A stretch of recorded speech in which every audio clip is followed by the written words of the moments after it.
So this morning, Jesus and the guys are easing on down the road. He's telling his disciples about his impending death. And do they respond piously by singing, "Spirit of the living God, fall afresh on us"? No, they argue. Jesus has just been speaking in what must have been pained tones about the suffering that he knew was coming, but they quickly move on to an argument about which one of them is the greatest. Now, young men do this. Having once been a young man, I know that we do this. When I was young, I loved to argue and to win. My poor dad. And I suppose I still like to win arguments. That's what Joe says anyway. But I've spent my lifetime trying, usually in vain, to learn that there are more important things than being right. Love, for example. At any rate, the disciples are doing what young men do. They are comparing their relative greatness. What strikes me about this story, did you notice it? That they're doing it out of Jesus' earshot. He doesn't hear their conversation. Jesus has to ask them what they've been talking about while they've been on the road together. Well, they're silent, they're embarrassed, they prefer Jesus not to know what they've been talking about. What's the last conversation you've had that you prefer Jesus not overhear? I think we've all had plenty of those. Unfortunately, like Siri or Alexa, Jesus seems to have overheard them anyway. But in response to their desire for greatness, he doesn't give them a course in leadership development to help them rise to the top of their apostolic profession, become pope or senior disciple. In response to their desire for greatness, Jesus offers 3 words: last, servant, and child. Last, servant, and child. Not words one typically associates with greatness. But throughout his time with them, Jesus repeatedly puts these images before him: last, servant, and child. And soon he'll tell them not only to welcome children, but to become like children. They'll have to become like children to inherit the kingdom of God. So what do you think it means to become like a little child? Well, many suggestions have been offered. One is to try to recapture your childlike innocence. But I know from my own childhood that if I were ever innocent at all, it didn't last very long. When I was in first grade, we lived at 8018 Clear Springs Road in Dallas, Texas. In our neighborhood, all the garages were behind the houses, but unlike Chicago, you didn't enter from an alley. The driveways were in the front of the street and then took this long curve around to the back of the house. So this created a lot of pavement that you could play in. Late one fall afternoon, as the sky was darkening toward dusk, and when our dad had gone to Texas Instruments to pick up our mother from her top-secret Cold War job, my brother and I were home alone, and he had an exciting idea. He frequently got exciting ideas for which he didn't ask permission. His exciting idea was to take the can of gasoline which Dad used to fill up the lawnmower and use it to spell out his name on our sprawling driveway and then set it on fire to see his name in lights. I thought that sounded pretty cool, and so I helped him pour the gas. Now, since he was older than I, he knew cursive handwriting, and there was soon this seamless trail of gasoline wrapping around the driveway and spelling out his name. The time came. He struck the match, and the fire instantly spread from the first letter of his name to the last, and then right up my pant leg. I was on fire. Fortunately, my first grade teacher at Dobie Elementary School, Mrs. Dyke, had already taught our class about drop and roll. So drop and roll I did, and the fire on my leg was put out before ever leaving a trace. Well, I was shaken, and so was my brother. But he said, "You can't tell Mom and Dad about this when they get home." I was feeling an adult-sized portion of fear, guilt, shame, and regret about being a part of this risky endeavor, and I said to my brother, "I think it's something I should tell." And so rather than keep this secret of an unfortunate incident in which no real harm was even done, when my parents returned home, I said to my mother, "I think there's something I should tell." Of course, I didn't get into trouble, though my brother did. And from that day onward, whenever it was my turn to misbehave, I would hear those same words from his lips: "I think this is something I should tell." Becoming like an adult Becoming like a child isn't about a return to an idyllic state of innocence that never really existed at all.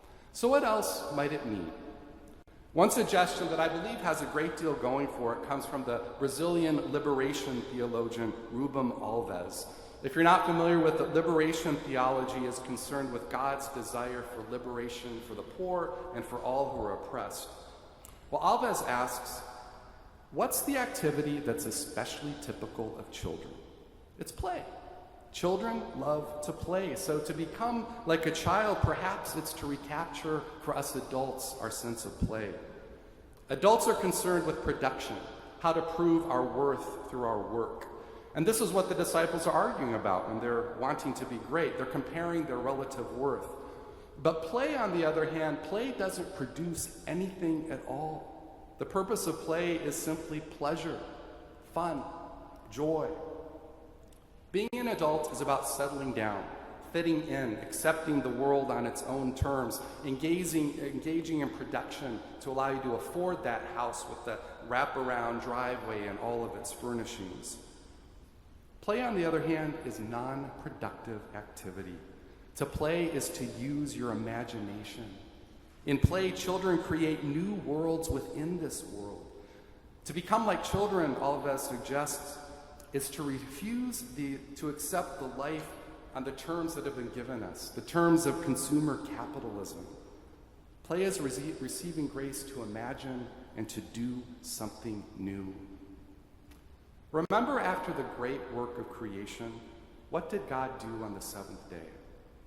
God played. God rested. God enjoyed creation. And so in the Ten Commandments, God also gives us a play day and calls it Sabbath.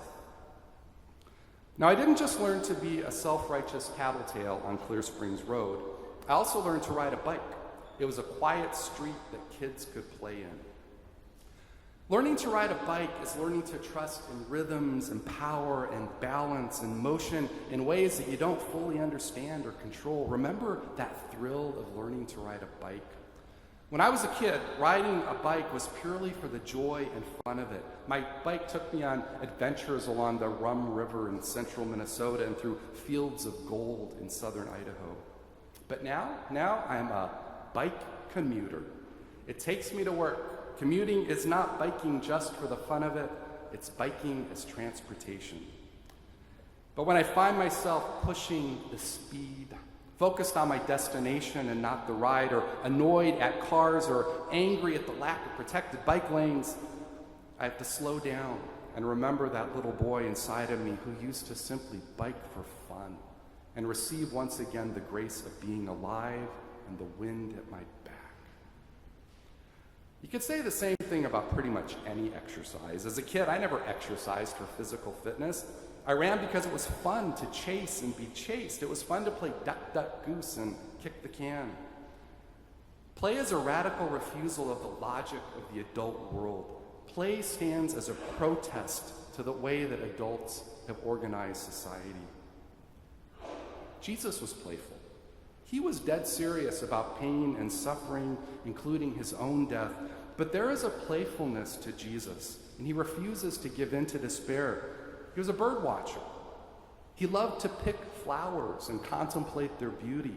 He made up stories. He made up stories about wheat fields and hidden treasures and finding lost sheep.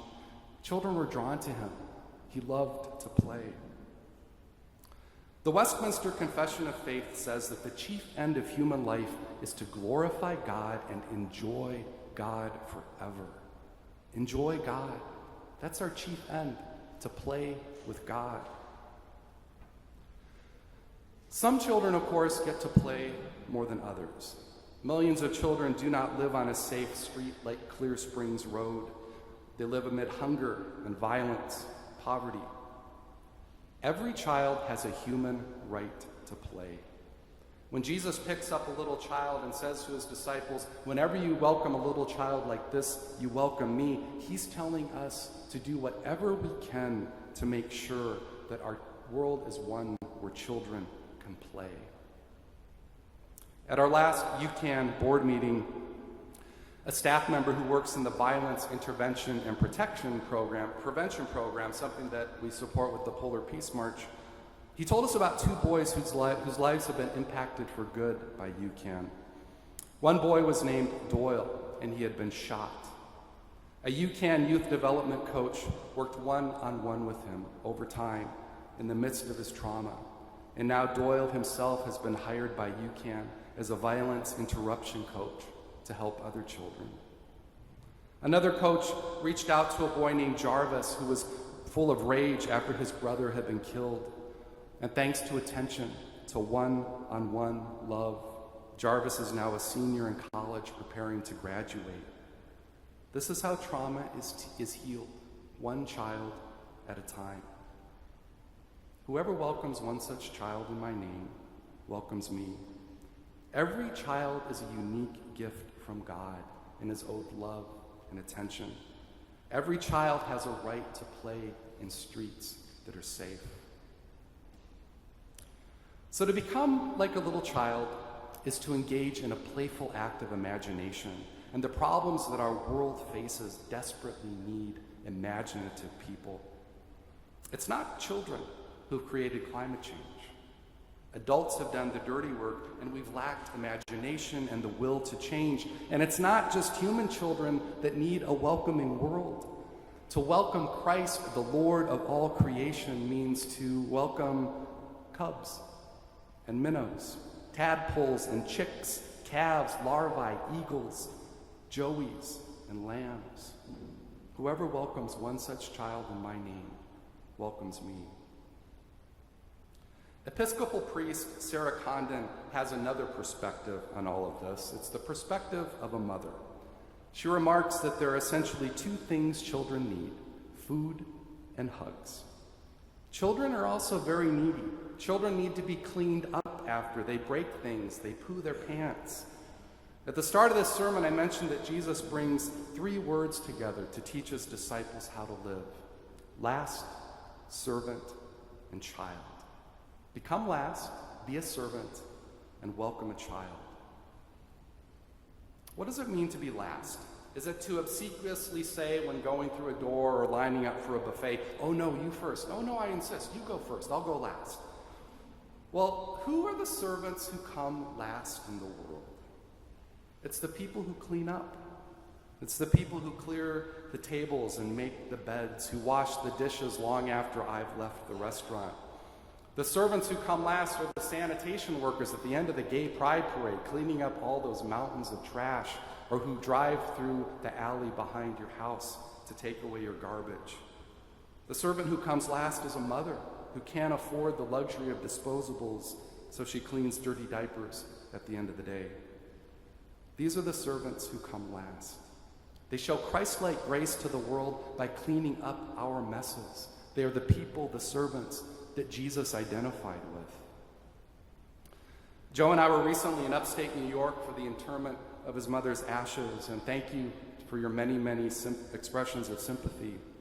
And I thought about all the people that served me just in a short weekend trip. I could think of at least 30 of them, not to mention all of the people behind the scenes cleaning up after me in our service economy.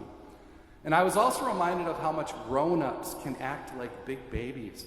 On our flight home, we witnessed a man who had the privilege of flying in first class, a man who got to board first in line before everyone else and sip a cocktail while everyone else was jockeying over overhead bins.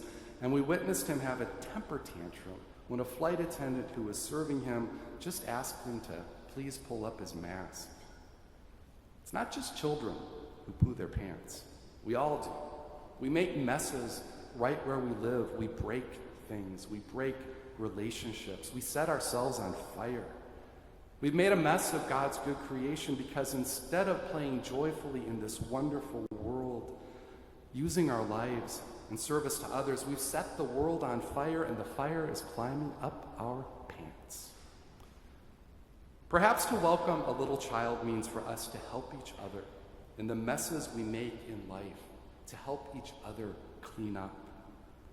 Serving meals at LPCS, furnishing an apartment for refugees, those are wonderful acts of service.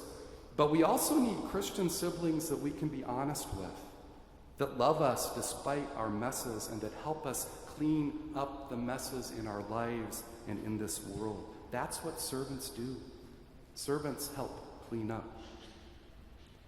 So to become like little children must mean many things. To be open about our weakness, to be always learning, imagining, playing, depending on others for our well-being. The good news of the gospel of Jesus is that we can only come to God as the needy, messy children that we are. We are all needy children, despite our attempts to portray adult self-sufficiency. But adult self-sufficiency holds God at arm's length. The God we meet in Jesus is a God who wants to take us up into her arms in love. And in Christ, God takes all of the messes that we have made and carries them to the cross. But on Easter morning, and every new morning of this world, the risen Christ comes to us, people who believe that death has the last word. The risen Christ comes to us and says, I am alive. The mess of sin and death have been defeated. Open up your imaginations. Let's play.